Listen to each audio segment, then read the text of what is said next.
Ολυμπιακός στην εποχή που έπαιζα εγώ ποδόσφαιρο είχε πάρει περισσότερα πρωταθλήματα από εμάς, γιατί ήταν οι συνθήκες τέτοιες.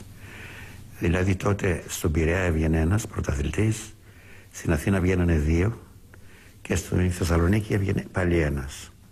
Και ο Ολυμπιακός αντιμετώπιζε, για να βγει πρωταθλητής στον Πειραιά, αντιμετώπιζε τον Αργοναύτη, δεν θυμάμαι τώρα και τις ομάδες του Ολυμπιακού, δηλαδή ανύπαρκτες ομάδες, οι οποίες τώρα δεν ξέρω αν υπάρχουν κιόλας. Ενώ στην Αθήνα για να βγεις πρωταθλητής έπρεπε να αντιμετωπίσεις την ΑΕΚ, τον Πανιόνιο, τον Απόλλωνα, όλες τις μεγάλες ομάδες. Στην Αθήνα ήταν όλες τις μεγάλες ομάδες. Απάνω στη Θεσσαλονίκη και ο ΠΑΟΚ και ο Άρης ή ο Ηρακλής ήταν τρεις μεγάλες ομάδες, δεν ήταν οι μικρές ομάδες. Ο Ολυμπιακός δεν είχε καμία μεγάλη ομάδα να αντιμετωπίσει.